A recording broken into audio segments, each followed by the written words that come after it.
जय हिंद मित्रों, Kalyani IAS academy में आप सभी का हार्दिक स्वागत है। मित्रों, आज से हम स्टार्ट करने वाले हैं हमारे भूगोल विषय की तीसरी यूनिट को। मतलब आपके जो मुख्य परीक्षा के प्रथम प्रश्न पत्र के खंड बा में जो सिलेबस लिखा गया है उसकी हमने पहली और दूसरी यूनिट को कवर कर लिया है। पहली यूनिट आपकी विश्व भूगोल के अंतर्गत आती है, दूसरी यूनिट भारत के भूगोल के अंतर्गत आती है और तीसरी यूनिट में आपको अध्ययन करना है मध्य प्रदेश के भूगोल का। सबसे पहले हम बात कर लेते हैं कि आपको इस यूनिट के अंतर्गत क्या क्या पढ़ना है, अर्थात लोक सेवा आयोग ने आपके लिए यूनिट 3 के सिलेबस में कौन कौन से मुख्य बिंदु प्रदर्शित किए हैं जिनका अध्ययन आपको करना है या जिनसे आपसे प्रश्न पूछे जाएंगे। चूंकि सभी यूनिटों का महत्व बराबर है, आपको मैं पहले भी बता चुका हूं कि सभी यूनिटों से बराबर प्रश्न आने हैं, 3 नंबर, 5 नंबर और 11 नंबर। तो जिस तरीके से पहली यूनिट से आने हैं वैसे ही दूसरी यूनिट से और वैसे ही आने हैं तीसरी यूनिट से। चलिए पहले हम सिलेबस डिस्कशन कर लेते हैं कि आखिर सिलेबस में क्या क्या है, क्या क्या आपको पढ़ना है। तो सबसे पहला पॉइंट लिखा है जिसमें लिखा है मुख्य भू आकारकी, अर्थात मध्य प्रदेश की आपको मुख्य भू आकारकी का अध्ययन करना है। यहां पर आयोग ने स्पष्ट तौर पर लिखा है कि आपको मुख्य भू आकारकी के अंतर्गत नर्मदा सोन घाटी और मालवा के पठार का अध्ययन करना है। किसका अध्ययन करना है? नर्मदा घाटी का अध्ययन करना है और मालवा के पठार का अध्ययन करना है। लेकिन यहां पर हम सिर्फ नर्मदा घाटी और मालवा के पठार का अध्ययन नहीं करेंगे, हम मध्य प्रदेश के भौगोलिक विभाजन का अध्ययन करेंगे, जिसके अंतर्गत हम इसके जो 3 मुख्य भाग और 9 उपविभाग हैं उन सभी का विस्तार रूप से अध्ययन करेंगे। उसके बाद हम नर्मदा घाटी और मालवा के पठार का विस्तार से एक अलग वीडियो में विस्तार से अध्ययन करेंगे। दूसरे पॉइंट में लिखा गया है प्राकृतिक वनस्पति और जलवायु, अर्थात इस टॉपिक के इस पॉइंट के अंतर्गत आपको मध्य प्रदेश की वनस्पति का अध्ययन करना है कि मध्य प्रदेश में किस प्रकार की वनस्पति पाई जाती है या वनस्पति को कितने भागों में बांटा गया है। उसके साथ ही साथ मध्य प्रदेश की जलवायु का भी अध्ययन करना है, अर्थात आपको अध्ययन करना है कि मध्य प्रदेश में तापमान कब और कितना पाया जाता है, मध्य प्रदेश में यदि वर्षा होती है तो कहां पर होती है, कितनी होती है और किस मानसून के द्वारा होती है। अरब सागर के मानसून द्वारा हो रही है या बंगाल की खाड़ी के मानसून के द्वारा हो रही है, या जो वर्षा हो रही है उसे किस नामों से जाना जाता है। तो हमें यहां पर तापमान, वर्षा का भी अध्ययन करना है। अगले टॉपिक में आपको लिखा गया है मृदा। यहां पर आयोग ने आपको स्पष्ट तौर पर बताया है कि मृदा के अंतर्गत आपको क्या क्या पढ़ना है। मृदा के अंतर्गत आपको मृदा के भौतिक, रासायनिक और जैविक गुणों का अध्ययन करना है। कितने गुणों का अध्ययन करना है? भौतिक गुणों का भी अध्ययन करना है, रासायनिक गुणों का भी अध्ययन करना है, साथ ही साथ जैविक गुणों का भी अध्ययन करना है। उसके बाद आपको मृदा प्रसंस्करण एवं मृदा के निर्माण का अध्ययन करना है कि मृदा का निर्माण होता कैसे है। साथ ही साथ आपको मृदा क्षरण एवं ह्रास की समस्याओं का अध्ययन करना है कि आखिर मृदा का क्षरण होता क्यों है और उससे क्या क्या समस्याएं जन्म लेती हैं। उसके बाद आपको जो समस्याग्रस्त मृदा है जिसका क्षरण हो रहा है उसके विषय में उसके परिष्कार और तरीके, मतलब उसको किस तरीके से सही मृदा में परिवर्तित किया जा सकता है या मृदा ह्रास को कम किया जा सकता है, आपको उसका अध्ययन करना है। फिर आपको जल ग्रहण आधार पर मृदा संरक्षण और नियोजन का भी अध्ययन करना है। तो इतने सब टॉपिक हैं जो आपको मृदा टॉपिक के अंतर्गत पढ़ने हैं। इसके बाद आपको खनिज एवं ऊर्जा संसाधन का अध्ययन करना है। खनिज एवं ऊर्जा संसाधन में आपको क्या क्या पढ़ना है? आपको पढ़ना है कि कौन कौन से प्रकार मध्य प्रदेश में पाए जाते हैं, मतलब खनिजों के कौन कौन से प्रकार मध्य प्रदेश में पाए जाते हैं, इसी प्रकार कौन कौन सी ऊर्जा आपके मध्य प्रदेश में पाई जाती है या ऊर्जा संसाधन आपके मध्य प्रदेश में पाए जाते हैं। उसके बाद आपको वितरण का अध्ययन करना है कि खनिज और ऊर्जा संसाधनों का वितरण कहां पर कितना है, अर्थात यदि हम कोयले की बात करें तो मध्य प्रदेश में कोयला कहां पाया जाता है, लोहे की बात करें तो मध्य प्रदेश में लोहा कहां पाया जाता है। यदि हम ऊर्जा संसाधन की बात करें तो ऊर्जा संसाधन में जैसे तापीय ऊर्जा संसाधन है तो उसके लिए कौन कौन से उद्योग लगाए गए हैं या कहां से पवन ऊर्जा प्राप्त की जाती है, कहां से सौर ऊर्जा प्राप्त की जाती है या कहां से बायोमास या खनिज ऊर्जा प्राप्त की जाती है, इनके लिए कहां कहां पर उद्योग लगाए गए हैं। तो आपको ये सभी वितरण के अंतर्गत पढ़ने हैं कि कहां पर क्या पाया जाता है। उसके बाद उनके उपयोग का अध्ययन करना है कि मान लीजिए कोयले का, लोहे का, मैंगनीज का क्या उपयोग होता है। साथ ही साथ यदि हम तापीय ऊर्जा की बात करें या जलीय ऊर्जा की बात करें तो इनका उपयोग क्या होता है। क्लियर है? तो हमें खनिज संसाधन और ऊर्जा संसाधन के अंतर्गत क्या क्या पढ़ना है, उनके प्रकार, उनके वितरण, उनका उपयोग का अध्ययन करना है। फिर अगले टॉपिक में आपका लिखा गया है मध्य प्रदेश के उद्योग। यहां पर आयोग ने आपको स्पष्ट तौर पर बताया है कि मध्य प्रदेश में कौन कौन से उद्योग का अध्ययन करना है। तो यहां पर आपको कृषि आधारित उद्योगों का अध्ययन करना है, वन आधारित उद्योगों का अध्ययन करना है, साथ ही साथ खनिज आधारित उद्योगों का अध्ययन करना है। अर्थात कौन कौन से उद्योग, आपको वन आधारित, कृषि आधारित, खनिज आधारित उद्योगों का अध्ययन करना है। अगले टॉपिक में उन्होंने लिखा है राज्य की जनजातियां, जिसमें आपको मध्य प्रदेश में निवासित जनजातियों का अध्ययन करना है कि कहां पर कौन सी जनजाति निवास करती है, उन जनजातियों की विशेषताएं क्या हैं, उन जनजातियों में कौन से नृत्य पाए जाते हैं, क्या सामाजिक संरचना होती है, कौन सी पितृसत्तात्मक होती है, कौन सी मातृसत्तात्मक होती है, विवाह की रीतियां क्या होती हैं। तो इन सभी का अध्ययन आपको मध्य प्रदेश की जनजातियों के अंतर्गत पढ़ना है। साथ ही साथ आयोग ने स्पष्ट तौर पर लिखा है कि यहां पर आपदाग्रस्त जनजातियों के विशिष्ट संदर्भ में आपको जनजातियों का अध्ययन करना है। इसका मतलब यह है कि आपको मध्य प्रदेश के अंतर्गत कौन कौन सी जनजातियां आपदाग्रस्त जनजातियों के अंतर्गत आती हैं या पिछड़ी हुई जनजातियों के अंतर्गत आती हैं, उनका अध्ययन करना है, और उनकी विशिष्ट स्थिति संरचना के विषय में भी आपको अध्ययन करना है। तो आपके सिलेबस में ये 6 पॉइंट लिखे गए हैं। 6 पॉइंटों का आपको विस्तार रूप से अध्ययन करना है। यहां पर 6 पॉइंट को मैंने विस्तार रूप से बताया है कि किस पॉइंट के अंतर्गत हमें क्या क्या पढ़ना है। टॉपिक को स्टार्ट करने से पहले या हमारे मध्य प्रदेश की भू आकृति को प्रारंभ करने से पहले हम सबसे पहले समझ लेते हैं मध्य प्रदेश की सामान्य जानकारी, भूगोल से संबंधित जानकारी। देखिए क्या होता है, मध्य प्रदेश की सामान्य जानकारी में बहुत सारी चीजें आती हैं, जैसे कि राज्य के चिन्ह भी आ जाता है, राज्य के खेल भी आ जाता है, राज्य के नृत्य भी आ जाता है, बहुत सारी चीजें आ जाती हैं। यह भी आ जाता है कि यहाँ के पहले मुख्यमंत्री कौन थे, पहले राज्यपाल कौन थे, पहली महिला मुख्यमंत्री कौन थी, पहले विधानसभा अध्यक्ष कौन थे। तो ये क्या होते हैं, कुछ सांस्कृतिक तौर पर होते हैं, तो कुछ राजनीतिक तौर पर होते हैं, तो कुछ आर्थिक तौर पर होते हैं। लेकिन हमारा विषय चल रहा है भूगोल, इसलिए हम मध्य प्रदेश की जो सामान्य जानकारी का अध्ययन करेंगे, हम सिर्फ उन जानकारियों का अध्ययन करेंगे जो भूगोल विषय से संबंधित हो। तो सामान्य जानकारी में सबसे पहले हम क्या देखते हैं, सबसे पहले हम देखते हैं कि मध्य प्रदेश आखिर भारत में यदि स्थित है तो वह कहां पर स्थित है। लेकिन यदि मध्य प्रदेश की स्थिति जाने तो उससे पहले हमें भारत की स्थिति पता होना चाहिए। तो सबसे पहले मैं आपको बता देता हूं कि जो हमारी पृथ्वी है, पृथ्वी में बीचों बीच एक रेखा गुजरी हुई है जिसे कहा जाता है 0 डिग्री अक्षांश, और उस रेखा का नाम है विषुवत रेखा या भूमध्य रेखा। इसके उत्तर में जो भी आता है उसे कहा जाता है उत्तरीय गोलार्ध, और इसके दक्षिण में जो भी आता है उसे कहा जाता है दक्षिणी गोलार्ध।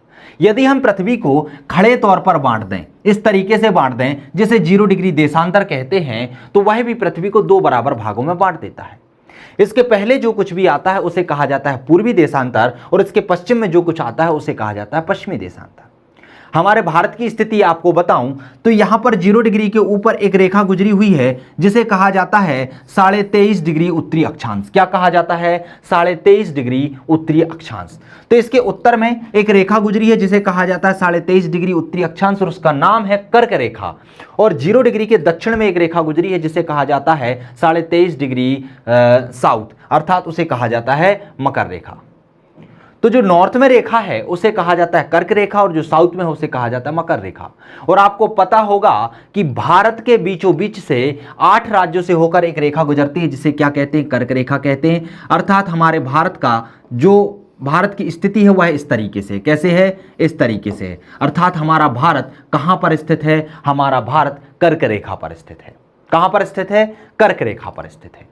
तो यहां पर आप ध्यान रखिएगा कि भारत की स्थिति यहां पर 0 डिग्री यदि हम देशांतर की बात करें तो इसके पूर्व में स्थित है। कहां पर है? पूर्व में स्थित है। इसलिए जब भी हम देशांतर का अध्ययन करेंगे, चाहे भारत के उपलक्ष्य में करें या मध्य प्रदेश के विषय में करें, तो हम क्या पढ़ेंगे? वहां पर पूर्वी देशांतर पढ़ेंगे। वहां पर पश्चिमी देशांतर कहीं भी नहीं आएगा। हर जगह जब भी आप देशांतर का अध्ययन करेंगे तो वहां पर पूर्वी देशांतर आएगा, चाहे वह पश्चिम की ओर हो चाहे वह पूर्वी की ओर हो, वो क्या रहेगा? पूर्वी देशांतर ही रहेगा। यदि हम अक्षांश की बात करते हैं तो 0 डिग्री अक्षांश के कहां पर है? उत्तर में है। इसीलिए भारत में जो भी अक्षांशों का हम अध्ययन करेंगे वो सभी के सभी अक्षांश किस में आएंगे? उत्तरी अक्षांश में आएंगे। किस में आएंगे? उत्तरी अक्षांश में आएंगे। चलिए समझा देता हूं आपको। जिस तरीके से हम भारत के यदि अक्षांशीय विस्तार की बात करें तो भारत का अक्षांशीय विस्तार 8 डिग्री 4 उत्तरी अक्षांश से, यहां देखिए क्या लिखा हुआ है, उत्तरी अक्षांश है, तो यह दक्षिण में, लेकिन इसकी स्थिति कहां पर है, यहां पर है। तो यह क्या हुआ, 8 डिग्री 4 उत्तरी अक्षांश से लेकर कहां तक है, तो ये यहां तक स्थिति है जिसका मान है 37 डिग्री 6 उत्तरी अक्षांश। तो यदि भारत का आपसे अक्षांशीय विस्तार पूछा जाए तो वो कहां से कहां तक है, 8 डिग्री 4 उत्तरी अक्षांश से 37 डिग्री 6 उत्तरी अक्षांश के मध्य। कहां से कहां तक, 8 डिग्री 4 उत्तरी अक्षांश से 37 डिग्री 6 उत्तरी अक्षांश के मध्य। अब यदि मध्य प्रदेश की बात करें कि मध्य प्रदेश का अक्षांशीय विस्तार कहां से कहां तक है, तो ये देखिए आप, महाराष्ट्र के उत्तर में यहां 21 डिग्री 6 उत्तरी अक्षांश से लेकर 26 डिग्री 30 उत्तरी अक्षांश के मध्य मध्य प्रदेश का विस्तार है। कहां से कहां तक है, 21 डिग्री 6 उत्तरी अक्षांश से 26 डिग्री 30 उत्तरी अक्षांश के मध्य। अब यदि हम देशांतरीय विस्तार की बात करें तो भारत के देशांतरीय विस्तार में आप देखिएगा कि भारत का सबसे पश्चिमतम बिंदु कहां पर है, 68 डिग्री 7 पूर्वी देशांतर पर है। कहां है, 68 डिग्री 7 पूर्वी देशांतर पर है। तो यह इसका विस्तार 68 डिग्री 7 पूर्वी देशांतर से लेके इसकी सबसे पूर्वी सीमा कहां पर है, 97 डिग्री 25 पूर्वी देशांतर पर है। तो इसका विस्तार कहां से कहां तक होगा, 68 डिग्री 7 पूर्वी देशांतर से 97 डिग्री 25 पूर्वी देशांतर के मध्य। यहां पर भी पूर्वी आएगा और यहां पर भी पूर्वी आएगा। जब आपसे प्रश्न पूछा जाता है प्रीलिम्स के पॉइंट ऑफ व्यू से बता देता हूं कि यहां पर आपको पश्चिमी देशांतर लिख के दे देते हैं वो, तो आपको यहां पर कंफ्यूज नहीं होना है। ये क्या है, आपका पूर्वी देशांतर है और ये भी आपका पूर्वी देशांतर है। उसी तरीके से यदि हम मध्य प्रदेश की बात करें तो मध्य प्रदेश का जो अक्षांशीय विस्तार है, देशांतरीय विस्तार है, वो कहां से कहां तक होगा, तो गुजरात की सीमा से यहां है, यहां पर कितना है, 74 डिग्री पूर्वी देशांतर से लेकर यहां पर छत्तीसगढ़ के छत्तीसगढ़ आ गया, यहां पर ये सिंगरौली में है, तो यहां पर कितना है, 82 डिग्री 48 पूर्वी देशांतर के मध्य है। कितने से कितने रहेगा ये रहेगा 74 डिग्री पूर्वी देशांतर से 82 डिग्री 48 पूर्वी देशांतर के मध्य मध्य प्रदेश का देशांतरीय विस्तार रहेगा। तो अक्षांशीय विस्तार और देशांतरीय विस्तार समझा हमने। दूसरी बात यह है कि जो हमारा मध्य प्रदेश है वह कैसा है, भू आविष्ठित राज्य है। भू आविष्ठित से मतलब क्या होता है, भू आविष्ठित ऐसे राज्य होते हैं जिनकी सीमा किसी समुद्री सीमा से नहीं लगती है, जो राज्यों के बीच में पाए जाते हैं। यदि हम मध्य प्रदेश को देखें तो मध्य प्रदेश चारों ओर से राज्यों से घिरा हुआ है। कितने राज्यों से घिरा हुआ है, तो 6 राज्यों से घिरा हुआ है। यदि इसके हम उत्तर पूर्व में देखें तो यहां पर है उत्तर प्रदेश। यदि हम पूर्व की ओर देखें तो यहां पर है छत्तीसगढ़। यदि हम महाराष्ट्र की बात करें तो दक्षिण की बात करें तो दक्षिण में है महाराष्ट्र। पश्चिम की बात करें तो पश्चिम में है गुजरात, और हम यदि उत्तर पश्चिम की बात करें तो उत्तर पश्चिम में है राजस्थान। तो स्थिति आपसे पूछी जाती है कि मध्य प्रदेश की राजनीतिक स्थिति कहां से कहां तक है या किन राज्यों के मध्य में है, तो आप लिखेंगे कि मध्य प्रदेश भू आविष्ठित राज्य है। इसके उत्तर पूर्व में उत्तर प्रदेश स्थित है, इसके उत्तर पश्चिम में राजस्थान स्थित है, इसके पश्चिम में गुजरात स्थित है, दक्षिण में महाराष्ट्र और पूर्व में छत्तीसगढ़ स्थित है। तो इसकी स्थिति आपको पता चल गई। कर्क रेखा की बात करें तो कर्क रेखा आपको पता है कि यहां से होकर गुजरी हुई है, अर्थात भारत के 8 राज्यों से होकर गुजरी हुई है। तो जैसे ही भारत के 8 राज्यों से होकर गुजरती है, साथ ही मध्य प्रदेश के 14 जिलों से भी होकर जाती है। कितने जिलों से होकर गुजरती है, 14 जिलों से होकर गुजरती है। तो मध्य प्रदेश गोंडवाना लैंड का भाग है। एक विशेषता और है, यह गोंडवाना लैंड का भाग है। अब गोंडवाना लैंड से मतलब क्या होता है, तो दोस्तों जब मैंने आपको विश्व भूगोल पढ़ाया था तो वहां पर बताया था कि पृथ्वी के जितने 7 महाद्वीप हैं और 5 महासागर वो पहले अलग अलग नहीं थे, वो एक साथ जुड़े थे, जिसे महाद्वीपीय विस्थापन का सिद्धांत कहा गया है। उसमें कहा गया था कि ये सभी महाद्वीप एक साथ जुड़े हुए थे और जुड़े हुए भाग को क्या कहा गया, पेंजिया, और उस पेंजिया के आसपास जल भरा हुआ था जिसे कहा गया पैंथालासा। क्या कहा गया, पैंथालासा। कालांतर में समय बीतता गया, इसमें बहुत सारे बल काम कर रहे थे, जैसे उत्प्लावन का बल, घूर्णन का बल। तो इस तरीके के जो बल काम कर रहे थे, तो उन बलों के कारण जो पेंजिया था उसमें दरार आ गई, और दरार पड़ने के कारण ये 2 भागों में टूट गया। उत्तरीय भाग अंगारा लैंड कहलाया और दक्षिणी भाग गोंडवाना लैंड कहलाया। तो जो दक्षिणीय भाग है उसके भाग जहां जहां भी पाए जाएंगे वह भाग किसके अंतर्गत आएंगे, गोंडवाना लैंड के अंतर्गत आएंगे। जब मैं आपको हिमालय की उत्पत्ति पढ़ा रहा था तो मैंने आपको बताया था कि प्रायद्वीपीय भारत जो है वह गोंडवाना लैंड का भाग था, क्योंकि जब ये बाद में भी आगे चलकर टूटते जाएंगे तो इससे दक्षिण अमेरिका निकली, अफ्रीका निकला और प्रायद्वीपीय भारत और ऑस्ट्रेलिया वाला भाग निकला। अंगारा लैंड की बात करें तो वहां से उत्तर अमेरिका, यूरेशिया निकला। ठीक है, तो यहां से जो प्रायद्वीपीय भारत वाला भाग निकला वो धीरे धीरे उत्तर की ओर खिसका। जहां आप प्लेट विवर्तन की सिद्धांत पढ़ते हैं, प्लेट विवर्तन की सिद्धांत के अंतर्गत ये जो प्रायद्वीपीय भारत वाला भाग है यह गोंडवाना लैंड का भाग था और यह ऊपर की ओर खिसक रहा था। और जो मध्य प्रदेश है वह कहां पर स्थित है, तो वह प्रायद्वीपीय भारत में स्थित है। इसीलिए मध्य प्रदेश को गोंडवाना लैंड का भाग माना जाता है। किसका भाग माना जाता है, गोंडवाना लैंड का भाग माना जाता है। इसलिए मध्य प्रदेश क्या है, गोंडवाना लैंड का भाग है। इसका विस्तार हमने देख लिया है कि 21 डिग्री 6 उत्तरी अक्षांश से 26 डिग्री 30 उत्तरी अक्षांश के मध्य, और यदि हम देशांतरीय विस्तार की बात करें तो वह 74 डिग्री 9 पूर्वी देशांतर से 82 डिग्री 48 पूर्वी देशांतर के मध्य स्थित है। कितना है इसका अक्षांशीय विस्तार, 21 डिग्री 6 उत्तरी अक्षांश से 26 डिग्री 30 उत्तरी अक्षांश और 74 डिग्री 9 पूर्वी देशांतर से 82 डिग्री 48 पूर्वी देशांतर के मध्य है। कर्क रेखा इसके कितने जिलों से होकर जाती है, 14 जिलों से होकर गुजरती है। आपको 14 जिलों के नाम याद करने की जरूरत नहीं है, कभी भी नहीं पूछा जाता है। सीधा सीधा आपसे पूछ लिया जाता है कि मध्य प्रदेश के कितने जिलों से होकर कर्क रेखा गुजरती है, तो कितने जिलों से होकर गुजरती है, 14 जिलों से होकर गुजरती है।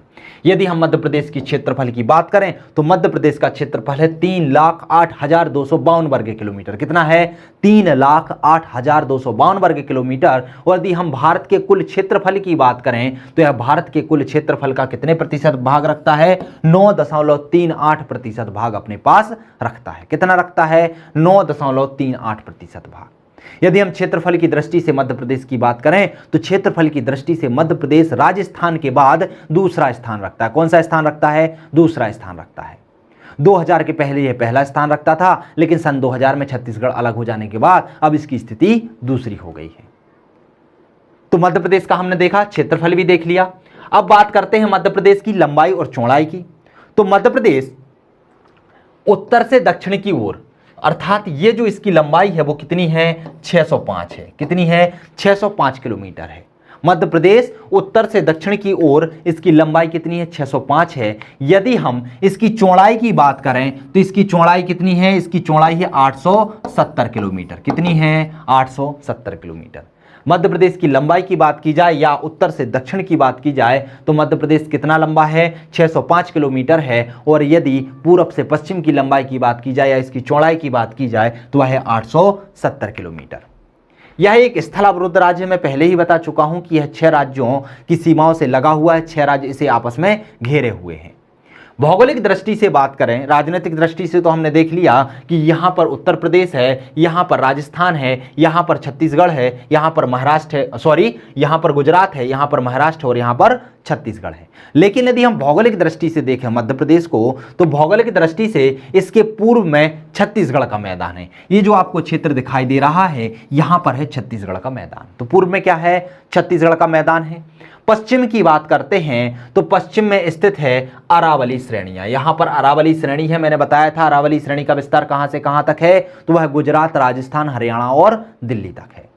यदि हम इसके उत्तर की बात करें तो उत्तर में गंगा और यमुना का मैदान है। किसका मैदान है, गंगा यमुना का मैदान है, जिसे उत्तर भारत का मैदान कहा जाता है। और यदि हम दक्षिण की बात करें तो दक्षिण में यहां पर ताप्ती नदी का मैदान है, साथ ही साथ यहां पर महाराष्ट्र का मैदान है, जिसे दक्कन का पठार भी कहा जाता है। उसका पूर्वी भाग विदर्भ का पठार था, मैंने आपको बताया था। तो इसका जो यदि हम भौगोलिक विस्तार देखें तो पूर्वी की ओर छत्तीसगढ़ का मैदान, उत्तर की ओर नर्मदा और यमुना का गंगा और यमुना का मैदान, पश्चिम की ओर अरावली और दक्षिण की ओर क्या हो जाएगा, या तो महाराष्ट्र का पठार और ताप्ती नदी घाटी स्थित है। तो ये क्या हुआ, इसका भौगोलिक विस्तार हुआ। इसके अलावा भी मध्य प्रदेश से संबंधित थोड़ी बहुत और जानकारियां हैं जिनको हम डायग्राम के माध्यम से समझ लेते हैं। आपसे पूछा जाता है कि मध्य प्रदेश का सबसे पूर्वी जिला कौन सा है, मध्य प्रदेश का सबसे पश्चिमी जिला कौन सा है, मध्य प्रदेश का सबसे उत्तरी जिला कौन सा है और मध्य प्रदेश का सबसे दक्षिणी जिला कौन सा है। तो यदि हम मध्य प्रदेश के पूर्वी जिले की बात करें तो मध्य प्रदेश का सबसे पूर्वी जिला है सिंगरौली। कौन सा है, सिंगरौली है। यदि हम मध्य प्रदेश के सबसे पश्चिमी जिले की बात करें तो मध्य प्रदेश का सबसे पश्चिमी जिला है अलीराजपुर। कौन सा जिला है, अलीराजपुर। यदि मध्य प्रदेश के सबसे उत्तरी जिले की बात करते हैं तो मध्य प्रदेश का सबसे उत्तरी जिला है जिसे कहा जाता है मुरैना, और दक्षिणी जिले की बात करें तो मध्य प्रदेश का सबसे दक्षिणी जिला है बुरहानपुर। तो यदि आपसे पूछा जाए पूर्वी जिला तो पूर्वी जिला सिंगरौली, पश्चिमी जिला तो अलीराजपुर, उत्तरी जिला तो मुरैना और दक्षिणी जिला तो बुरहानपुर। अब आपसे प्रश्न पूछा जाता है कि उत्तर प्रदेश से मध्य प्रदेश के कितने जिले लगे हुए हैं, या फिर जो आसपास के राज्य हैं उनसे मध्य प्रदेश के कितने जिले लगे हुए हैं, और उन राज्यों के भी कितने जिले मध्य प्रदेश से लगे हुए हैं।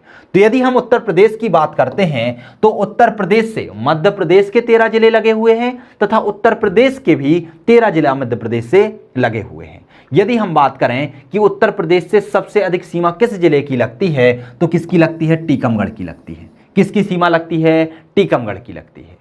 यदि हम राजस्थान की बात करें कि राजस्थान से मध्य प्रदेश के और राजस्थान के कितने जिले मध्य प्रदेश से लगे हैं तो इनकी संख्या भी 10-10 है, अर्थात 10 जिले मध्य प्रदेश के राजस्थान से लगे हुए हैं, वैसे ही राजस्थान के 10 जिले मध्य प्रदेश से लगे हुए हैं। अब बात आ जाती है कि राजस्थान से सबसे ज्यादा सीमा किस जिले की लगी हुई है, तो मध्य प्रदेश के नीमच जिले की सीमा राजस्थान से सबसे ज्यादा लगी हुई है। यदि हम गुजरात की बात करें तो गुजरात से मध्य प्रदेश के 2 जिले लगे हुए हैं, उसी तरीके से गुजरात के भी 2 जिले किससे लगे हुए हैं? मध्य प्रदेश से लगे हुए हैं। यदि हम महाराष्ट्र की बात करते हैं कि महाराष्ट्र से कितने जिले लगे हुए हैं, तो महाराष्ट्र से मध्य प्रदेश के 9 जिले लगे हुए हैं, उसी तरीके से महाराष्ट्र के भी 9 जिले मध्य प्रदेश से लगे हुए हैं। यदि हम बात करें कि महाराष्ट्र से सर्वाधिक सीमा किस जिले की लगती है तो वह लगती है बैतूल की। किसकी लगती है? बैतूल की लगती है। सबसे दक्षिणी जिला है बुरहानपुर, लेकिन महाराष्ट्र से सबसे ज्यादा सीमा लगने वाला जिला कौन सा है तो वह है बैतूल। बात करते हैं हम छत्तीसगढ़ की कि छत्तीसगढ़ से कितने जिले मध्य प्रदेश के लगे हैं और मध्य प्रदेश के कितने जिले छत्तीसगढ़ से लगे हैं। तो मध्य प्रदेश के छत्तीसगढ़ से 6 जिले लगे हुए हैं और छत्तीसगढ़ के 7 जिले मध्य प्रदेश से लगे हुए हैं। कितने हैं? मध्य प्रदेश के 6 लगे हुए हैं और छत्तीसगढ़ के 7 लगे हुए हैं। यदि हम बात करें कि सर्वाधिक सीमा छत्तीसगढ़ से किस जिले की लगती है तो वह लगती है अनूपपुर की। किसकी लगती है? अनूपपुर की लगती है। यह क्लियर हुआ आपको कि 6 राज्य कौन कौन से हैं मध्य प्रदेश के आसपास। दूसरी बात ये कि सबसे उत्तरी, पूर्वी, पश्चिमी और दक्षिणी सीमा कौन कौन से जिले हैं। तीसरी बात ये कि इन राज्यों से सबसे ज्यादा सीमा किस जिले की लगी हुई है। अब हम बात कर लेते हैं कि एक से अधिक जिलों से लगने वाले, एक से अधिक राज्यों से लगने वाले आखिर मध्य प्रदेश में कौन कौन से जिले हैं जिनकी सीमा एक से अधिक राज्यों को टच करती है। प्रश्न आपसे पूछ लिया जाता है, समझने का प्रयास करते हैं उनको हम। तो यहां पर आप देखिएगा, सबसे पहले हम उत्तर की ओर चलते हैं तो सबसे उत्तरी जो जिला है जिसे कहा जाता है मुरैना। क्या कहा जाता है? मुरैना। तो मुरैना की सीमा राजस्थान को भी टच करती है, राजस्थान यहां से लगता है तो राजस्थान को भी टच करती है, साथ ही साथ उत्तर प्रदेश को भी टच करती है। तो एक तो हुआ मुरैना, दूसरा हुआ शिवपुरी। कौन सा हुआ? शिवपुरी। शिवपुरी की सीमा भी राजस्थान को, एक और राजस्थान को टच कर रही है और एक और उत्तर प्रदेश को टच करती है। तो 2 जिले हो गए जो राजस्थान और उत्तर प्रदेश की सीमा को टच करते हैं। इसके बाद यदि हम आ जाएं यहां पर तो 2 जिले यहां पर हैं जो गुजरात की सीमा पर स्थित हैं। तो उत्तर में है झाबुआ जिसकी सीमा गुजरात और राजस्थान की सीमा को टच करती है, और दूसरा है अलीराजपुर जिसकी सीमा गुजरात और महाराष्ट्र को टच करती है। तो ये आपको ध्यान रखना है, एक बार एग्जाम में एमपीपीएससी में पूछा गया है कि गुजरात और राजस्थान की सीमा को टच करने वाला जिला कौन सा है, तो कौन सा है? झाबुआ है। और यदि गुजरात और महाराष्ट्र की सीमा की बात की जाए कि गुजरात और महाराष्ट्र की सीमा को टच करने वाला जिला कौन सा है तो वह है अलीराजपुर। तो 2 यहां पर हो गए और 2 यहां पर हो गए। आगे बढ़ते हैं, यहां पर देखते हैं तो यहां पर एक जिला है जिसे कहा जाता है बालाघाट। बालाघाट की सीमा किससे लगी हुई है? तो बालाघाट की सीमा महाराष्ट्र से और छत्तीसगढ़ से लगी हुई है। किससे लगी है? महाराष्ट्र से और छत्तीसगढ़ से लगी हुई है। उसी तरीके से यदि यहां पर सबसे पूर्वी जिले की बात करें तो इसकी सीमा जिसे कहा जाता है सिंगरौली, तो इसकी सीमा उत्तर प्रदेश और छत्तीसगढ़ से लगी हुई है। किससे लगी है? उत्तर प्रदेश और छत्तीसगढ़। तो यदि हम बात करें कि एक से अधिक राज्यों को टच करने वाले जिलों की संख्या कितनी है तो कितनी है? 6 है। क्लियर है? नाम आपको याद हो गए। उत्तर प्रदेश और गुजरात, राजस्थान की बात करें तो मुरैना और शिवपुरी लगे हुए हैं। यदि हम राजस्थान और गुजरात की बात करें तो झाबुआ, और यदि हम बात करें किसकी, गुजरात और महाराष्ट्र की, तो अलीराजपुर। यदि हम महाराष्ट्र और छत्तीसगढ़ की बात करें तो बालाघाट, और यदि हम छत्तीसगढ़ और उत्तर प्रदेश की बात करें तो सिंगरौली। ये जो जिले हैं वह किसकी सीमा से लगे हुए हैं, एक से अधिक राज्यों की सीमा से लगे हुए हैं। तो दोस्तों सामान्य जानकारी के अंतर्गत इतना ही। इसके बाद हम मध्य प्रदेश के भौगोलिक विभाजन का अध्ययन करेंगे। भू आकृति की दृष्टि से कितने भागों में बांटा गया है इसका अध्ययन करेंगे अगले वीडियो में। तो अगले वीडियो में मिलते हैं अगले टॉपिक के साथ। तब तक के लिए नमस्कार।